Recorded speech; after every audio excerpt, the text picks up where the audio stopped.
Radhe Radhe guys, स्वागत है आप सबका मेरे यूट्यूब चैनल जिसका नाम है श्रीजी। आज का जो हमारा चैप्टर तो बहुत बड़ा है कि और लेकिन उसको 4 पार्ट्स में डिवाइड किया गया है। किसकी बात कर रही हूँ मैं?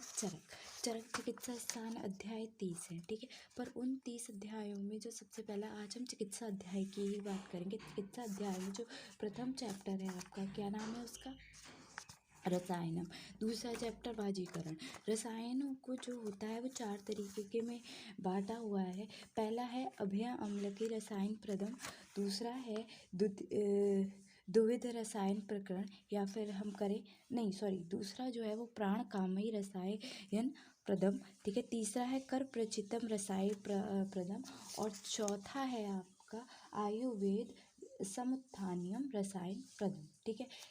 ऐसे ही आपका जो दूसरा चैप्टर है वाजीकरण को भी 4 पार्ट्स में डिवाइड किया गया है। इसमें भी संयोग शर्मूल्य जीवनापादम वाजीकरण के बारे में सामान्य विचार जो हैं, ठीक है। उसके बाद असिक्त शीरिकम वाजीकरण प्रदम, तीसरा है माश पर्ण भृतीय वाजीकरण प्रदम, और चौथा है पुमान जत बालधिकरण वाजीकरण प्रदम। अब भेषज कह रहे हो, हाँ भेषज ही है। रसायन अध्याय प्रथम पाठ जिसका हम बात करें वो क्या है? अभ्या आम्लकीय रसायन प्रदम अथा अभ्या आम्लकीय रसायन प्रदम व्याख्या, अर्थात जिस व्यवहार से रोग उत्पन्न ना हो या जिस व्यापार से उत्पन्न रोग शांत हो जाए उसे चिकित्सा कहते हैं। कॉमन सी बात है, ठीक है। तो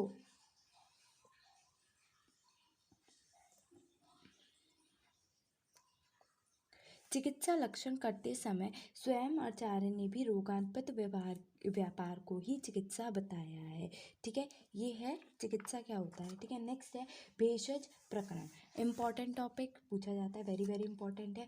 चिकित्सकम व्याधिहरम पथ्यम साधनम औषधम प्रापचतम प्रश्नम प्रकृति हितम विद्या देशज जाने। भेषज के पर्याय क्या क्या होते हैं?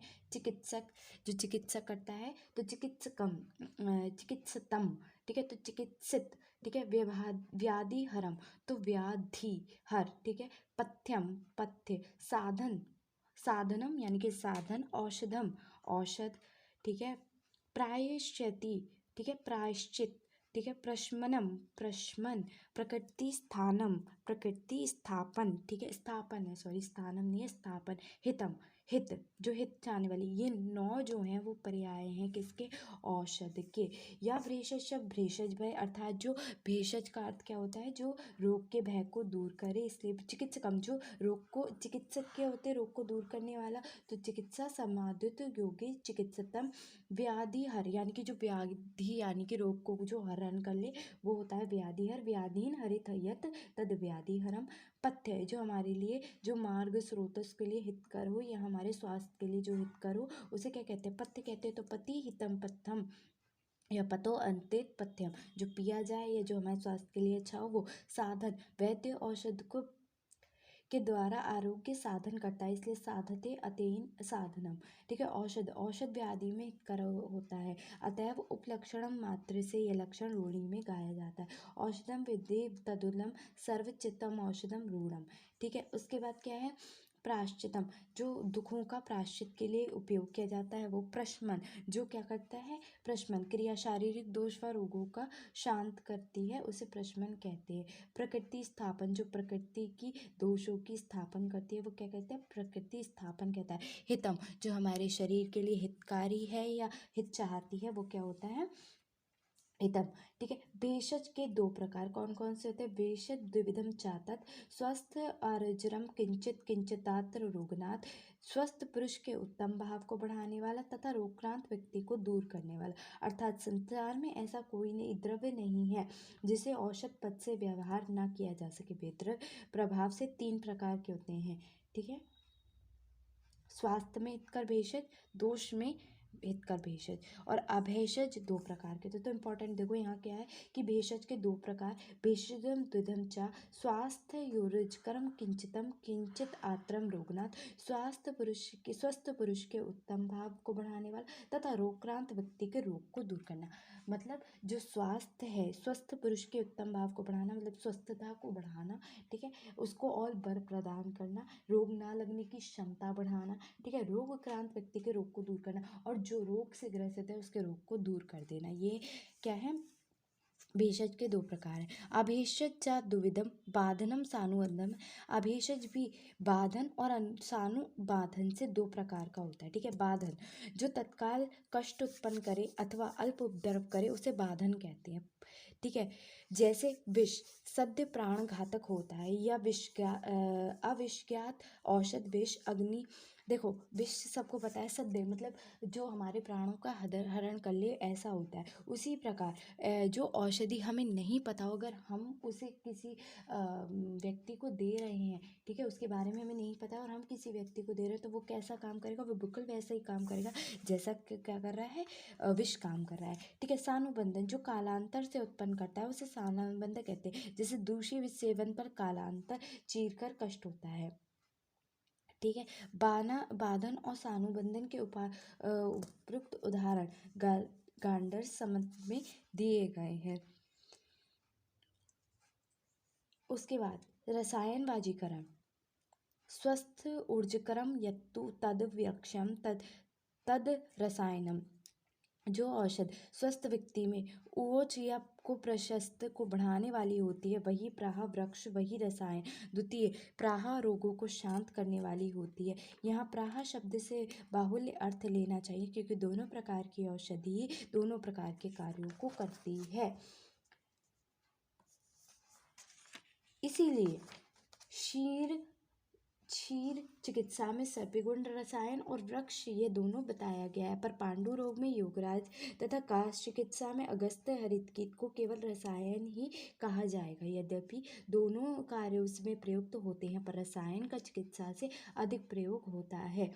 रसायन को व्याधि हरित्व स्पष्ट कहा गया है। नेक्स्ट ये क्या है, भेषज रत्नावली ने श्लोक दिया, यजरा व्याधि विषम भेषजम तद रसायनम, ठीक है। नेक्स्ट है रसायन की परिभाषा, रसायन के गुण, वो अब हम पढ़ेंगे।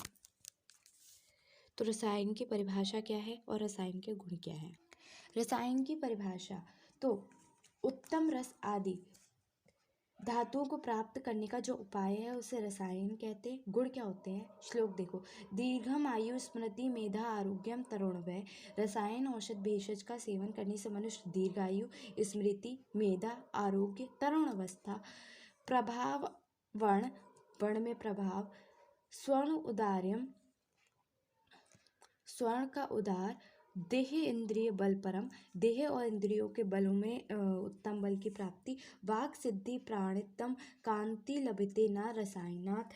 और लास्ट लाइन देखो पूछी जाती है कि लभाप्यम ही शस्तानाम राशिदाम रसायनम। इसका अर्थ है जो उत्तम रस आदि औषध धातुओं को प्राप्त करने वाली होती है उससे रसायन कहते हैं, ठीक है। तो लाभोपायो ही शस्तानाम रसायनाम रसायनम, ये श्लोक याद करना है, ये परिभाषा का श्लोक है रसायन की, ठीक है। उसके बाद दीर्घम आयु स्मृति मेधा आरोग्यम तरुणवय, प्रभाव वर्ण स्वर औदार्यम, देह इंद्रिय बलम प्रभव, वाक सिद्धि प्रणति कांति लभेतना रसायनात्। अर्थात पहला हो गया दीर्घायु, स्मृति, मेधा, आरोग्य, तरुण व्यय, ठीक है। उसके बाद प्रभाव काय पे डालता है, वर्ण स्वर को बढ़ाता अच्छा करता है, देह इंद्रिय बल को बढ़ाता है, और क्या करता है, वाक प्राप्ति, वाक सिद्धि, प्रणति यानी कि नम्रता, कांति लभतो न रसायनात्, और कांति सबकी प्राप्ति होती है, ठीक है।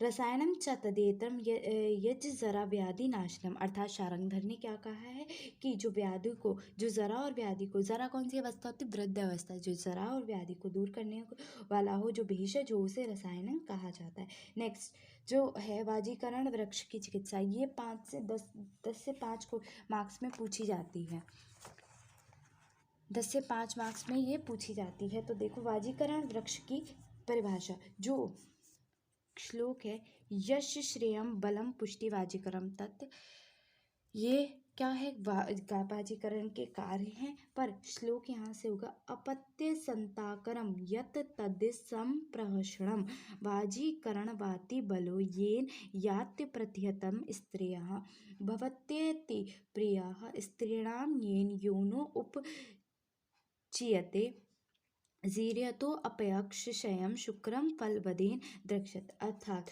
जो भेषज अपत्य संतान अर्थात पुत्र पौत्र पौत्र आदि का संतान विस्तार करने वाला हो, जो शीघ्र ही मैथुन वीक्षक हर्ष को उत्पन्न करने वाला हो, जिस भेषज के सेवन करने से अप्रमत्ता वेग से उत्पन्न बलवान घोड़े के समान मैथुन करने में समर्थ हो, जिसके प्रयोग से स्त्रियों के लिए अत्यंत प्रिय हो, जिसके शरीर से रस रक्त मांस में आदि की पुष्टि हो, जिससे वृद्धस्था हो जाने पर भी शुक्र का क्षय न हो, अर्थात शुक्र जन्य लक्षण शरीर में नहीं उत्पन्न हो, जिससे व्यक्ति फल वाला अर्थात संतान वाला, जिससे मनुष्य अनेक शाखा वाला वृक्ष की तरह होता है। जिस प्रकार चैत्य वृक्ष पूज्य है, उसी प्रकार वाजीकरण भेषज का सेवन करने वाला व्यक्ति भी पूज्य है। वह अनेक व्यक्तियों की दृष्टि में श्रेष्ठ होता है और अनेक प्रजाओं में वह बहु संतान वाला ऐसा कहा जाता है। यह वाजीकरण का प्रयोग संतान उत्पत्ति करने का मूल है। मृत्यु के बाद भी व्यक्ति संतान मूलक अत्यंत अनंत सुख को प्राप्त करता है। और फिर क्या है, एक है यश श्रेया बलम पुष्टि वाजीकरणमय यद्यप, जिन औषधियों सेवन से यश की, श्री यानी कि शोभा या लक्ष्मी की, बल तथा पुष्टि की वृद्धि होती है, उसे वाजीकरण कहते हैं। वाजीकरण शब्द की व्युत्पत्ति वाजम शुक्रम ना वाजम अवाजम वाजी क्रियते इति वाजीकरण, अर्थात जिस व्यक्ति के शरीर में शुक्र क्षीण हो, उसके शरीर में शुक्र उत्पन्न करने के लिए वाजीकरण कहा जाता है, जिसे हम इम्पोर्टेंसी कहते हैं। नेक्स्ट है रसायन वाजीकरण का वर्णन प्रारंभ। स्वस्थ स्त्रोजरकम त्वयेद द्विविधम प्रोक्त औषधम। स्वस्थ पुरुष में प्रशस्त प्रभाव को बढ़ाने वाले ये 2 प्रकार के औषधों का वर्णन यहाँ किया जाता है। ज्वर आदि व्याधि को दूर करने के लिए औषधन का वर्णन चिकित्सा अधिकार में किया गया है। ज्वर आदि रोगों को जो औषधि बताई गई है वही चिकित्सा का प्रयोजन है। उस चिकित्सा अधिकार के वर्णन से पूर्व रसायन और वाजीकरण का वर्णन बताया गया है। ठीक है। अभेषज असेव्य है। औषध से विपरीत जो द्रव्य या कर्म होते हैं उसे अभेषज कहते हैं, उसका सेवन नहीं करना चाहिए। जिन औषधियों का वर्णन आगे कर रहा हूँ उनका सेवन करना चाहिए। ठीक है। द्विविध रसायन प्रकरण। तो द्विविध रसायन प्रकरण में देखो इम्पॉर्टेंट है यहाँ, यानी कि topic of 2 types of rejuvenation therapy और जेनेटिक्स। ठीक है, ये इम्पॉर्टेंट है, पूछा जाता है 5 नंबर में पूछा जाता है। ठीक है, तो क्या है, रसायनम द्विविधम प्रयोग मृषम विदु कुटी प्रभाक्षेप चैव वातातिक्षेपिक चा, अर्थात 2 प्रकार के बताए गए हैं। द्विविध रसायन प्रकरण क्या होता है, रसायन प्रयोग करने की 2 विधियां होती हैं। तो अगर कोई पूछे द्विविध रसायन प्रकरण क्या है, तो द्विविध रसायन प्रकरण में हम यही बताएंगे कि 2 रसायन को प्रयोग करने की 2 प्रक्रिया बताई गई हैं, जिसमें पहला है कुटी प्रवेशिका कम और दूसरा है चैव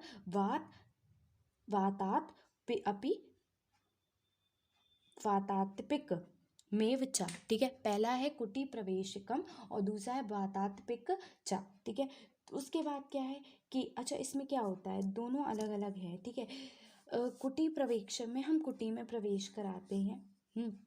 इसका वर्णन किया जाएगा कि किस तरीके से कुटी में प्रवेश कराया जाएगा। ठीक है, और वातातिक तापिक में हम ताप से वात को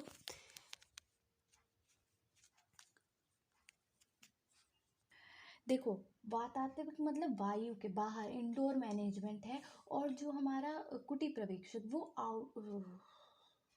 आउटडोर मैनेज सॉरी उल्टा हो गया सॉरी वाततापिक जो है वो हमारा आउटडोर मैनेजमेंट है, मतलब हम बाहर रहते हुए कैसे औषध लेंगे, कैसे क्या चीज़ लेनी चाहिए कैसे नहीं। लेकिन जो हमारा कुटी प्रवेशक है वो इंडोर मैनेजमेंट है, कैसे अंदर कुटी के अंदर हम कैसे करके कर रहे हैं। ठीक है, अब तक वर्णित विषयों का संग्रह निम्नलिखित रूप में किया गया है। 2 प्रकार का होता है, भेषज अभेषज। भेषज क्या होता है, स्वस्थ से रोजस्कर और आर्तस रोग नुत। ठीक है, स्वस्थ रोजस्कर को 2 पार्ट में डिवाइड किया गया, रसायन और भेषज। वहीं आपका अभेषज 2 पार्ट में डिवाइड है, कौन सा, बांधन और सानुबंधन। ठीक है, उसके बाद है आपका, अब जो डिवाइड किया गया वो रसायन को भी 2 पार्ट में डिवाइड किया गया, कौन सा, कुटी प्रवेशिक और आपका वातिक तपिक। ठीक है, तो कुटिक प्रवेशिक पूछा जाता है निर्माण की विधि और स्थान क्या होता है। तो पहले कुटी प्रवेशिक रसायन के 2 प्रयोग विधियों में कुटी प्रवेशिक विधि उत्तम मानी गई है। जैसा कि वाग्भट ने कहा है कि कुटी प्रवेक्षम मुख्यम वाततिक अन्यथा। कुटी प्रवेशक मुख्य या वातापिक से, ठीक है, इन विधि से शीघ्र ही रसायन प्रयोग में सफलता मिलती है। ठीक है, तो पहले कुटी प्रवेशिक रसायन, यहाँ पे एक वर्ड आएगा, देखो श्लोक में है वो बता दूंगी। ठीक है, पहले कुटी प्रवेशिक रसायन विधि का उपच्छेद किया जाता है जिस स्थान पर पूर्ण करने वाला राजा, वैद्य, ब्राह्मण, क्षत्रिय, वैश्य और साधु जन निवास करते हैं, जो स्थान बहरहित और उत्तम हो, जिस स्थान पर सभी आवश्यक सामग्रियाँ सुविदित से मिल सकती हो, मतलब आसानी से मिल सकती हो, ऐसे नगर में पूर्व उत्तर दिशा की उत्तम भूमि में कुटी का निर्माण कराएं, जिस कुटी का चौड़ाई, उच्छेदन, ऊंचाई और लंबाई पर्याप्त हो, और जो कुटी त्रिगर्भा हो। त्रिगर्भा का मतलब होता है 3 गर्भ वाली, मतलब एक गर्भ का मैं कैसे समझाऊं, जैसे एक बाहर हो गया, उसके अंदर एक दरवाज़ा, फिर उसके अंदर एक दरवाज़ा, ऐसे करके हो। ठीक है, त्रिगर्भा हो अर्थात एक ग्रह के अंदर दूसरा ग्रह, दूसरे के अंदर तीसरा ग्रह, जिसमें छोटे छोटे झरोखे हो, कुटी की दीवार मोटी हो, और जो कुटी प्रवेशक ऋतु में सुख कर हो। तो यहाँ पर है त्रिगर्भा सूक्ष्म लोचनम नाम, तो यहाँ पे त्रिगर्भा का ये मतलब है। ठीक है, आवश्यकता अनुसार प्रत्येक कार्य करने के लिए पृथक पृथक स्थान बनाए गए हों। ठीक है, मन के लिए सुखकर हो और उस कुटी में अप्रिय और अनुचित शब्द का प्रवेश ना हो, स्त्री जन उसमें वर्तमान ना हो, मन के अनुकूल और आवश्यकता के अनुकूल सभी सामग्रियों के युक्त हो, सर्वदा वैद्य, औषध और ब्राह्मण वर्गों से युक्त हो, ऐसे कुटी प्रवेश का निर्माण करना चाहिए। कुटी में प्रवेश करने की विधि, अभी तो हमने कुटी के केवल बनाई है। ठीक है, अब कुटी में प्रवेश करने की विधि कौन सी होगी, तो उसकी बात कर लेते हैं। तो कुटी में प्रवेश करने की क्या विधि है, इसकी बात हम यहाँ करने चल रहे हैं। ठीक है, तो उस कुटी में जब सूर्य उत्तरायण शुक्ल पक्ष हो, तिथि और नक्षत्र उत्तम हो, शुभ, ये इम्पोर्टेंट है, पूछा जाता है, शुभ मुहूर्त करण से युक्त तिथि हो, तो बाल बनाकर धृति, स्मृति और बल को धारण करके श्रद्धापूर्वक सावधान होकर रज और तम इन मानसिक दोषों को दूर करके प्राणी मात्र की करणात्मक करते हुए कल्याण कामना करते हुए देवता ब्राह्मण की सर्वप्रथम पूजा कर और प्रदक्षिणा कर उस कुटी में प्रवेश करें। नेक्स्ट है रसायन प्रयोग के पहले शोधन। ठीक है, रसायन कर्म के पहले हम क्या कराएंगे, शोधन कराएंगे। तस्य संशोधने शुद्ध सुखी जात बल पुनः, श्लोक पूछा जाता है, रसायनम प्रयोजितम तत् प्रवक्ष्यामि शोधनम, उस कुटी में प्रवेश करने के बाद संशोधन औषध से अर्थात वमन, विरेचन, स्थापन तथा शिरो विरेचन से शुद्ध हो जाने के बाद जब शरीर के कुछ भी कष्ट न रह जाए, तो पूर्ण बल हो जाए, तब रसायन का सेवन करना चाहिए।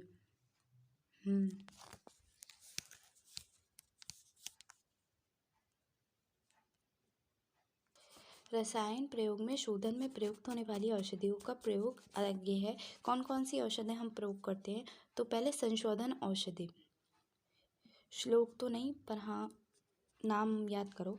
हरिण का चूर्ण, तो हरित का नाम चूर्णानिम, सैंधव आम्लके, सैंधव नमक, गुणम गुड़, सैंधव आम्लके यानी कि सैंधव लवण और आम्लकी, और गुड़म गुड़, वचा मीठा वचा, ठीक है, वायविंग रजनी यानी कि हरिद्रा, पीपली पीपर, विश्व भेषजम विश्व भेषज, इन सभी का चूर्ण बनाकर सोंठ सम मात्रा में लेकर इन सभी का चूर्ण बनाकर स्नेहन स्वेदन करने के बाद रसायन सेवी पुरुष को गर्म जल से खाने को दे। ठीक है, नेक्स्ट है, अब इसमें पूछा गया है हरितकी के गुण। ठीक है, नेक्स्ट हरितकी है, फिर आंवला है, फिर हिमल्योत्पन्न औषधि श्रेष्ठ है। ठीक है, उसके बाद प्रथम ब्रह्म रसायन, फिर द्वितीय ब्रह्म रसायन और ब्रह्म रसायन से लाभ, और फिर च्यवनप्राश। ठीक है, इंपॉर्टेंट टॉपिक चलना है ये सब। हरितकी के गुण क्या होते हैं, हरण में लवण रस को छोड़कर शेष सारे रस प्रेजेंट होते हैं। यह वीर में उष्ण होता है, तो हरितकम पंच रस उष्णम लवणानाम शिवाम, सारे रस प्रेजेंट होते केवल लवण को छोड़ के। ठीक है, उसके बाद सभी प्रकार का कल्याणप्रद होता है, दोषों का अनुलोमन करती है, लघु दीपन पाचन करने वाली होती है, इसके निरंतर सेवन से आयु सुख पूर्वक बीतती है, पुष्टिकर होते हैं, धन्य है, अर्थात हरित की सेवन पुरुष से रोग रहित स्वास्थ्य संपन्न धन्य होता है। यह उत्तम व्यवस्थापन है। अनुवासन भेद से सभी रोगों को शांत करने वाली है, बुद्धि और इंद्रियों को बल देने वाली है। ठीक है, हरितकी के 5 भेद होते हैं जो आप अपने हरितकी के बारे में पूरा आप मेरे उसमें द्रव्य गुण में है, सेकेंड ईयर में, उसमें से पढ़ लीजिएगा, वही लिखना है इसमें। ठीक है, उसके बाद आंवला के गुण और कर्म। हरितकी में जो गुण और कर्म है वही सब आंवले में, किंतु वीर में विपरीतार्थ होता है। अर्थात आंवला वीर में शीत होता है और हरितकी वीर में क्या होता है, उष्ण होता है। तो ये उसी में से पढ़ लेना, द्रव्य गुण में से। ठीक है, उसके बाद यहाँ पर आता है प्रथम ब्रह्म रसायन। ठीक है, तो विदारी गंधादि बृहतम प्रश्न पढ़नी निगदितम। ठीक है, ये भी श्लोक पूछा जाता है। और बिल्व अग्नि मंथ शिवनाकम काश्यवन पाटलम पुनर्नवा शपूर्णम बलामृडकम चा। अर्थात कौन कौन से हैं? विदारी गंध हो गया आपका। ठीक है, तो 5 पंचकोल के अलग अलग 10-10 पंचकोल, अर्थात एक पंचकोल 10 पल प्रत्येक, 2-2 पल हरितकी का रीडिंग करना है। इसको याद मत करना, ठीक है, इंपॉर्टेंट नहीं है। पल 1000 नए आंवले 30,000 लें। और विदारी गंधादि बृहति प्रश्नपढ़नी निगदिदा गोखरू, इन 5 द्रव्यों को विदारी गंधादि यानी कि लघु पंचमूल कहते हैं। और लघु पंचमूल के साथ हम कौन से पुनर्नवा पंचमूल लेकर और फिर क्या करेंगे, तृण पंचमूल के साथ इन 5 पंचमूलों के 10-10 भाग लेकर। ठीक है, बृहत पंचमूल, लघु पंचमूल, किन किन को, बृहत पंचमूल, लघु पंचमूल और बृहत, लघु, बृहत, फिर कौन सा पंचमूल आ गया आपका, पुनर्नवादि पंचमूल और तृण पंचमूल। एक और पंचमूल रह गया, कौन सा होता है, जीवनीय पंचमूल। ठीक है, तो इन सबको लेकर बनता है क्या हमारा, इन 5 प्रथम ब्रह्म रसायन बनाने के लिए हमें लघु पंचमूल, बृहत पंचमूल, पुनर्नवादि, जीवनीय गणादि और तृण पंचमूल ये लेने पड़ते हैं। ठीक है, ऐसे समझ लो। ठीक है, 10-10 भाग लेकर सभी औषधियों को 10 गुने जल में क्वाथ करें। जब दशमांश जल शेष रह जाए तो उनको छानकर पृथक एक मात्रा में रखकर लिया जाए। उसे प्रयुक्त 1000 हरितकी और 3000 आंवले को अलग कर गुठली निकालकर महीन नूतन कपड़े से उसे मल मल कर छान लें, जिससे हरितकी और आंवले का रेशा अलग हो जाए और छना हुआ भाग अलग हो जाए। तब छने हुए भाग को पुनः छने हुए क्वाथ में डालकर आग पर पकाएं। जब पकने लगे तो इसमें मंडूकपर्णी, पीपर, शंखपुष्पी, कैटमूथा और केवटी मूथा, वायविंग, लाल चंदन, अगर, मुलेठी, हरिद्रा, मीनक, कनक, छोटी इलायची, बड़ी इलायची और दानी चीली के 4 पल लेकर इन द्रव्यों का कपड़ा छन चूर्ण बनाकर प्रक्षेप छोड़ें। ठीक है, उसके बाद है कि मिश्री 1100 पल छोड़ें। तिल का तेल 2 आणक, गौ का घृत 3 आणक मिलाएं। इन सबको एक ताम्र की कढ़ाई पर मंदअग्नि पर पकाएं और करछुली से चलाते हुए अवले को ऐसा भून लें जिसमें जलने ना पाए और कच्चा भी ना रह जाए। तब कढ़ाई को आग पर उठाकर ठंडा हो जाने पर स्नेहघृत और तेल के आगे भाग 2.5 आणक मधु मिलाएं। तब अब सबको ठीक मिलाकर एक बड़े घृत भावित पात्र में इसे रख लें और रसायन सेवन काल में इतनी मात्रा में खाएं जितने भोजन की मात्रा में रुकावट ना हो। जब औषध पच जाए तो पथ्य में साठी का भात और दूध खाएं। इस ब्रह्म रसायन को वैष्णव, बालिखित तथा तपस्विनी खाकर अनंत काल तक आयु का उपभोग करते हुए अपने शरीर को छोड़कर नूतन श्रेष्ठ तरुण अवस्था को प्राप्त किए हैं। ये क्या होती है, मेधा, स्मृति और बल को युक्त होकर अत्यंत पूर्वत ब्रह्मचर्य व्रत का पालन करते रहें। दीर्घ आयुष की कामना से इस ब्रह्म रसायन का प्रयोग करना चाहिए। इससे प्रयोग से दीर्घायु, श्रेष्ठ तरुणावस्था और अन्य मनोवांछित कार्य सिद्ध होते हैं। ठीक है, द्वितीय ब्रह्म रसायन से हम कल करेंगे। ठीक है, आज के लिए इतना ही काफ़ी है। तो चैप्टर 1 का एक पार्ट यहाँ आया है झलक के।